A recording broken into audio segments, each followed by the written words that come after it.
Assalamualaikum warahmatullahi wabarakatuh. Waalaikumsalam warahmatullahi. Bismillahirrahmanirrahim.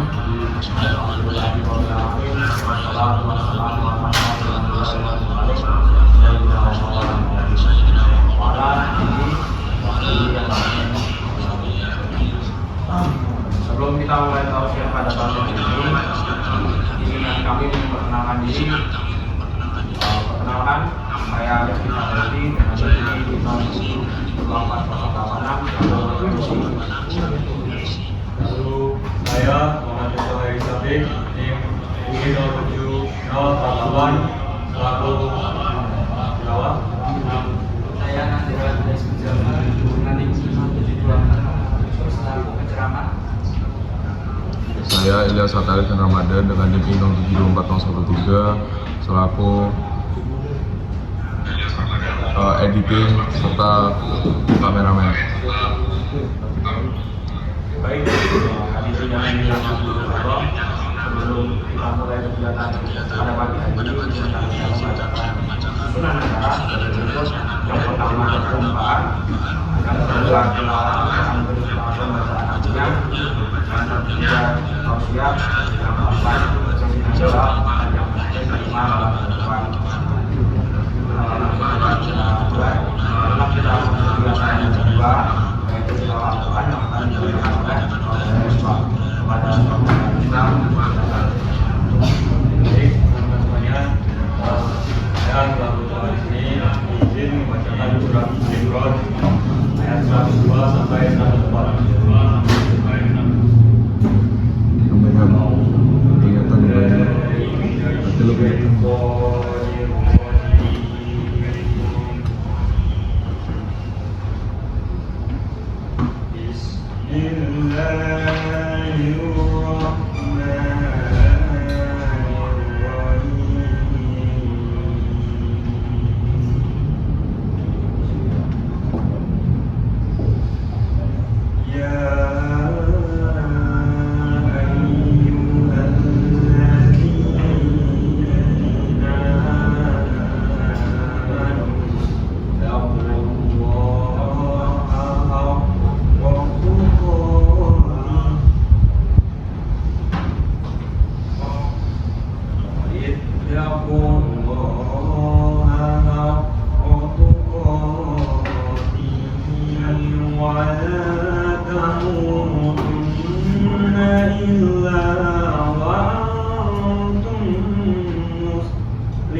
Mati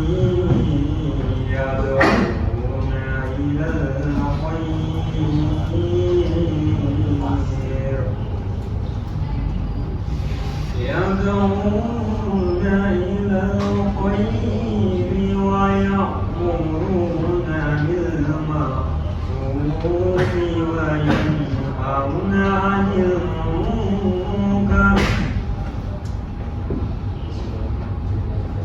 وأولئك هم المفلحون. صدق الله العظيم.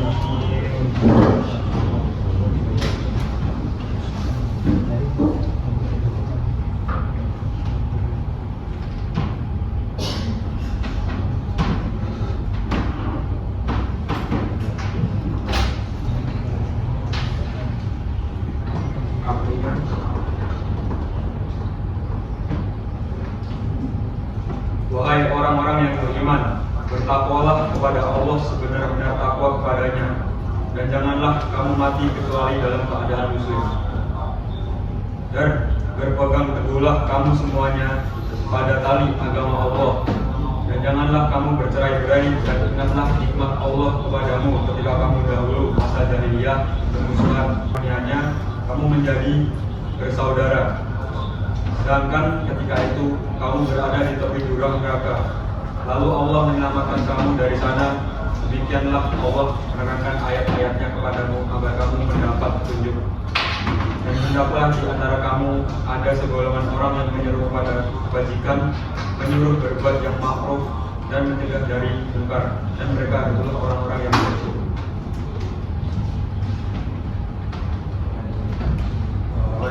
Selanjutnya kita memasuki bicara yaitu tausiah yang akan disampaikan oleh saudara kita, saudara Sira Faiz dan saudara Faiz. Assalamualaikum warahmatullahi wabarakatuh. Alhamdulillah, alhamdulillahirabbil alamin. Segala puji bagi Allah Subhanahu wa taala yang telah memberikan kita nikmat iman, Islam, dan kesempatan sehingga kita bisa berkumpul di sini dengan sehat walafiat. Shalawat serta salam semoga tercurah kepada junjungan kita Nabi Muhammad Shallallahu Alaihi Wasallam beserta keluarga, beserta sahabat, beserta umatnya yang istiqomah mengikuti ajarannya hingga hari kiamat. Teman-teman yang saya hormati, izinkan pada hari ini saya memberikan sebuah tausiah dengan tema bagaimana kita sebagai seorang muslim atau muslimah melihat dan memandang kehidupan berdasarkan petunjuk Allah Subhanahu wa taala. Ceramah ini bukan berarti saya lebih baik, bukan berarti saya lebih pintar, bukan berarti saya lebih paham, namun dengan tujuan kita sama-sama belajar, kita juga saling mengingatkan satu sama lain. Dan mudah-mudahan apa yang saya sampaikan bisa menjadi motivasi agar hidup kalian lebih terarah sesuai dengan aturan Allah SWT. Teman-teman sekalian, Al-Quran adalah kitab suci yang Allah turunkan untuk manusia sebagai pedoman hidup.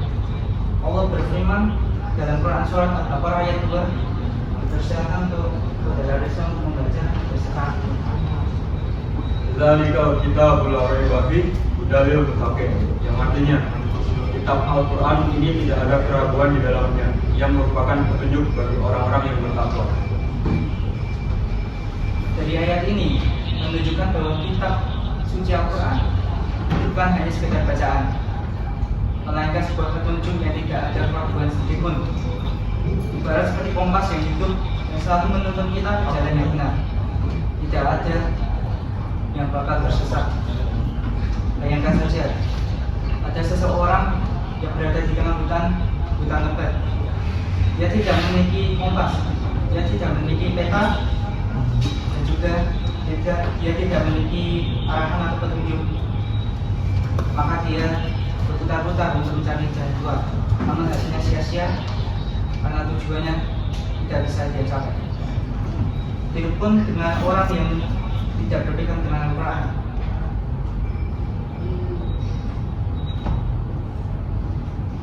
orang yang tidak berpegang dengan Quran secara lahir, dia bisa melihat, dia bisa berbicara, dia bisa belajar, bisa berjalan, bisa bekerja, bahkan bisa sukses dalam dunia.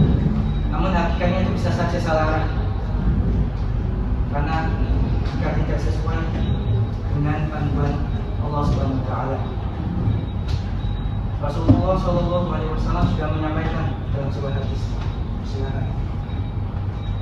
Ana Rasulullah Shallallahu Alaihi Wasallam qala taraktu fikum amrayni ma in tamassaktum bihi ma lam tadilu abadan kitab.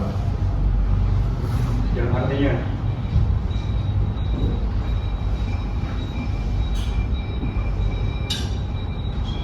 Aku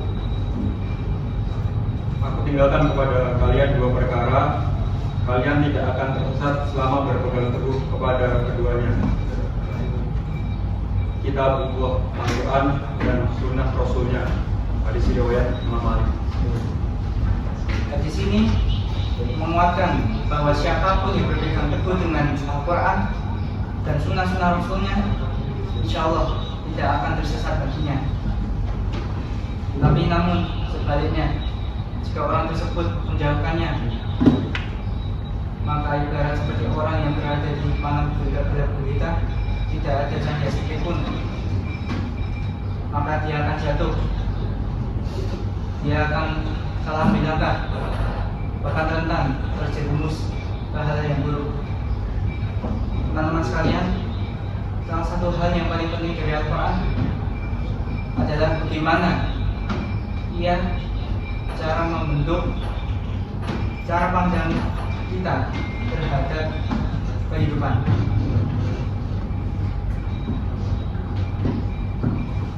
Kalau kita pandang kehidupan itu sebatas duniawi saja,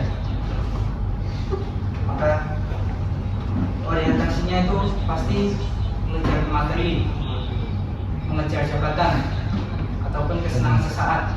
Tapi Al-Quran itu mengajarkannya bahwa sifat dunia itu lebih luas. Ada akhirat yang menantinya setelah dunia ini berakhir.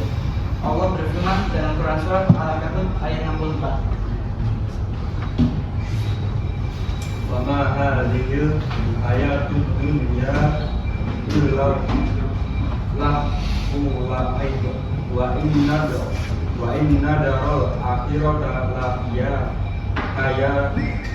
hayawan laukanu ya'lamun, yang artinya kehidupan dunia ini tidak lain hanyalah sendau-gurau dan permainan. Sesungguhnya negeri akhirat itulah kehidupan yang sebenarnya seandainya mereka mengerti. Ayat ini mengingatkan bahwa dunia ini bukanlah tujuan akhir, melainkan tempat persinggahan. Seperti halnya mahasiswa yang masuk kuliah itu hanya untuk mencari IPK tinggi atau nilai tinggi tanpa memahami ilmunya. Namun setelah dia lulus pasti akan kebingungan tujuan apa yang akan dia capai setelah itu. Ini pun sama halnya dengan manusia.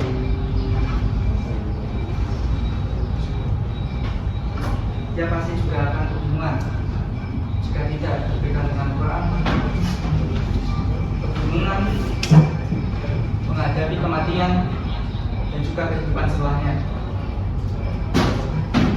Kita bisa ubah cara pikir kita, mindset kita.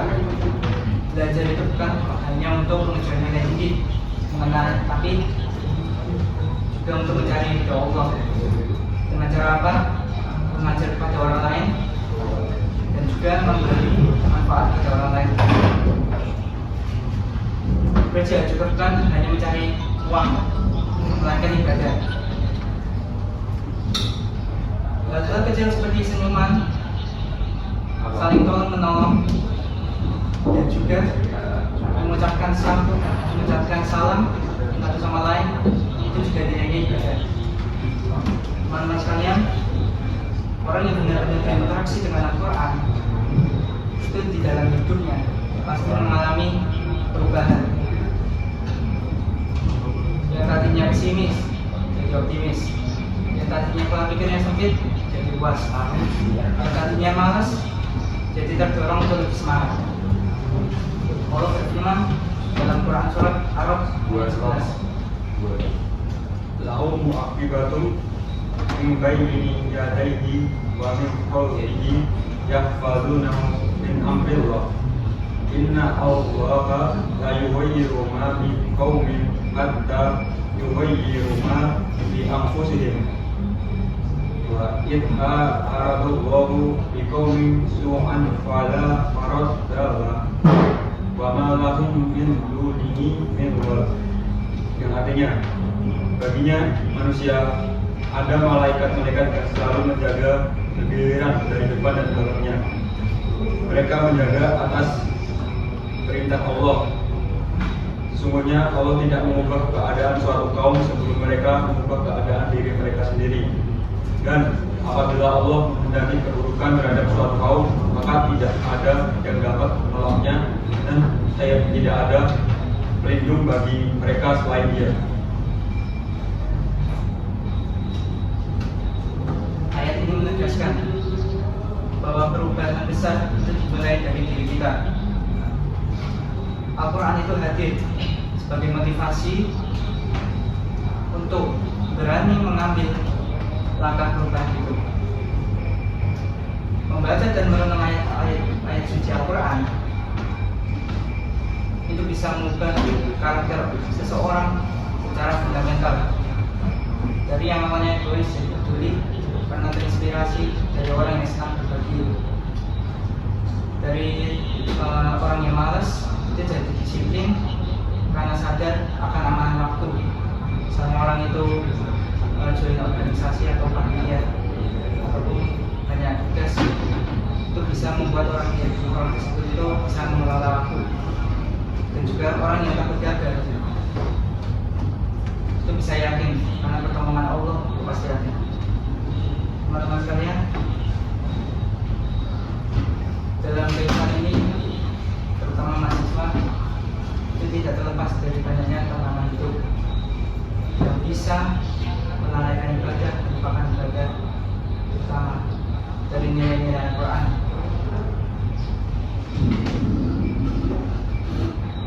Di zaman sekarang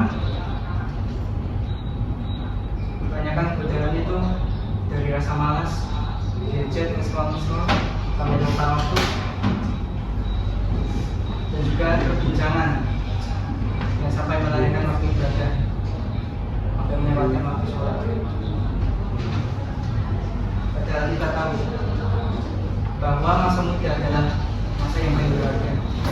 Rasulullah SAW juga bersabda dalam hadis ini. Tanim kamsan qabla kamsin, syababaka qabla haramika, wasih hadaka qabla maqamika, wadinaka qabla farika, wafarauka qabla syughulika, mahayataka qabla mautik. Yang artinya, manfaatkanlah 5 perkara sebelum 5 perkara, mudamu sebelum tuamu, sehatmu sebelum sakitmu, kayamu sebelum miskinmu, waktu luangmu sebelum sibukmu, hidupmu sebelum matimu. Surat Al-Hakim. Di sini itu relevan bagi mahasiswa sekarang bahwa masa muda adalah tempat penentuan arah hidup kita.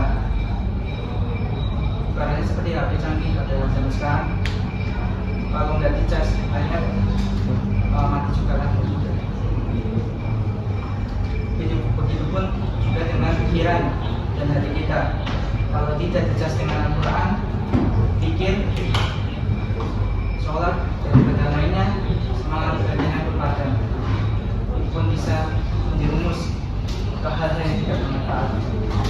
Maka dari itu tugas kita ini itu bukan hanya menjadikan Al-Quran itu bacaan, naikkan sumber energi. Baca Al-Quran setidaknya 1 ayat per hari. Teman-teman sekalian, dari yang saya sampaikan hari ini dapat disimpulkan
yakin Allah Subhanahu wa Ta'ala.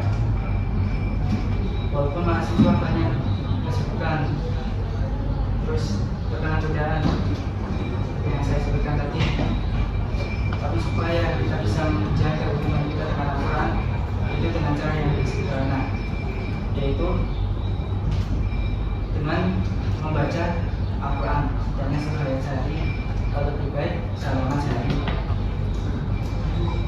lalu merenungkan maknanya dan mengamalkan dalam kehidupan sehari-hari. Mari kita buat Al-Quran ini bukan sekedar hiasan pirak ataupun meja, melainkan teman perjalanan dalam hidup kita.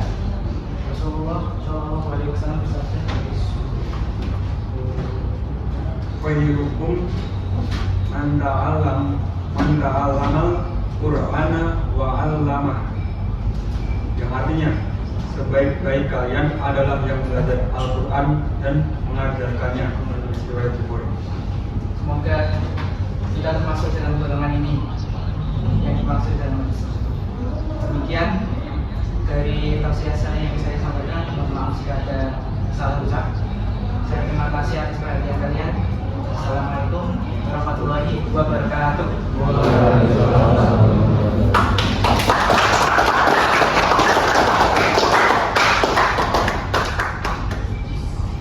Baik, setelah apa yang tadi disampaikan, kita masuk ke acara berikutnya, yaitu acara sesi tanya jawab. Untuk teman-teman yang ingin bertanya, silakan mengajukan tangan terlebih dahulu.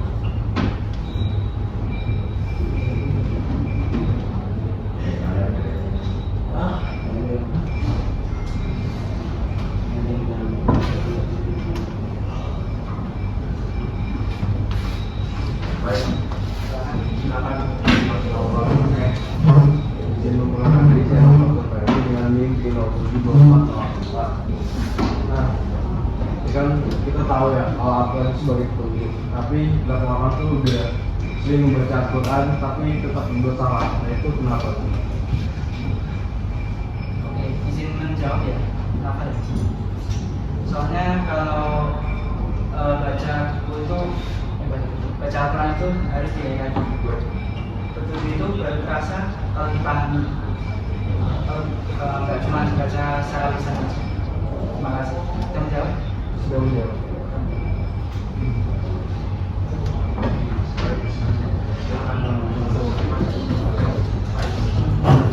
Pertanyaan saya, kan Al-Quran itu sebagai petunjuk. Ya. Terus kan apa yang membuat Al-Quran petunjuk? Apa kalau dari apa yang Anda ketahui deh? Kalau misalkan apa ya? Misalkan kalau Al-Quran itu memang benar petunjuk, apa yang membuat itu petunjuk? Kan dia membuat kita menuju hal yang benar. Tapi apa dari Al-Quran membuat kita menuju hal yang benar? Apa yang bikin Al-Quran itu sebagai petunjuk? Makasih. Dalam Al-Quran itu banyak sekali kisah Nabi. Mungkin kita bisa mencontohnya. Dan juga Al-Quran itu kan diturunkan langsung oleh Allah Subhanahu wa Ta'ala. Itu perantaranya lewat Nabi. Nah itu petunjuk itu saya sebenarnya maaf belum bisa menemukan salah satu contohnya ya. Tapi aku yakin petunjuk itu pasti ada di Al-Quran. Apakah setuju Pak? Jawab. Abia dahulu. Saya mau tanya, ini berkaitan dengan pengalaman pribadi. Jadi begini, logika manusia kan beda ya sama logikanya Tuhan Allah SWT. Kadang itu kita punya pertanyaan yang bisa membuat diri kita bingung dan tidak tahu jawabannya seperti apa. Dan pada akhirnya cuma hanya Allah yang tahu juga. Terus mencoba untuk cari jawaban di Al-Quran segala macam, tapi tak kenapa itu menggiring kita ke sesuatu hal yang membuat kita resah atau membuat kita khawatir, terus membuat kita bingung juga. Nah, cara menghadapi atau cara menyikapi perasaan atau rasa tersebut itu bagaimana solusinya? Karena justru itu bisa membuat keimanan atau membuat keraguan di dalam diri kita. Terima kasih. Saya akan menjawab pertanyaan Buya. Berarti belum menemukan jawaban itu. Sebenarnya udah semua udah diatur oleh Allah Subhanahu wa Ta'ala. Rezeki itu udah punya masing-masing. Jadi kalau bisa kita mengikuti aturan, kita ikhlas bahwa pasti akan ganti dengan yang lebih baik. Kita pasti harus yakin dengan itu. Walaupun juga pernah proses, tapi ya terbanyak ibadahnya. Itu hati kita tuh bakal tenang. Jadi kita bisa fokus melalui yang itu. Maka sudah menjawab. Ya. Novel habis. Perkenalkan saya Novel Ustaz. Ustaz, apa langkah pertama yang paling sederhana untuk benar-benar menjadikan Al-Quran sebagai teman hidup sehari-hari? Terima kasih. Teman hidup. Berarti kita tuh harus bersama Al-Quran selama hidup ini. Maksudnya gimana? Baca Al-Quran terus, hanya satu ayat. Bahkan lebih baik lagi kita merenungi maknanya dan juga mengamalkannya. Kita itu memang tidak bisa mengubah isi Al-Quran, tapi Al-Quran bisa mengubah isi hidup kita. Jadi mulai itu dengan langkah kecil atau sederhana dulu, pokoknya pelan-pelan. Maka sudah jawab. Jawab. Terima kasih.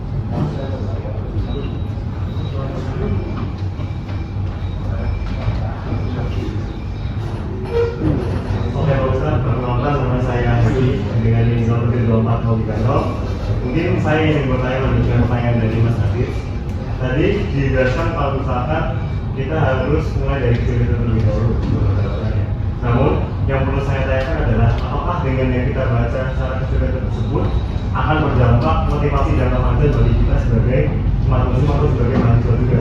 Nah, bagaimana caranya kita tuh lebih memastikan dalam ilmu ensure lagi motivasi yang kita dapatkan dari membaca Al-Quran secara sedikit demi sedikit per hari itu benar-benar kita merasa efeknya di dunia Islam kita atau di dunia mahasiswa kita. Oke. Pengetahuan baca.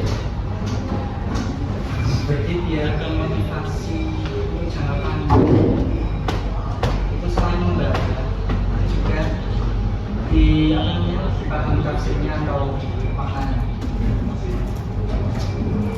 Setidaknya kita bisa lihat juga harus dari Al-Quran dari TikTok sudah bisa.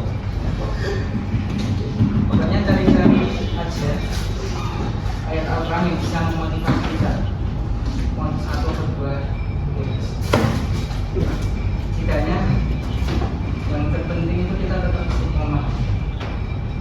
Buat terus baca, terus mempelajari dari isi maknanya juga tafsirnya. Kalau bisa kita tetap tahan, karena kuncinya itu konsisten. Meski begitu banyak kesibukan juga kan kuliah itu, makanya itu dimulai dari perlahan, tapi konsisten. Sama kamu jawab.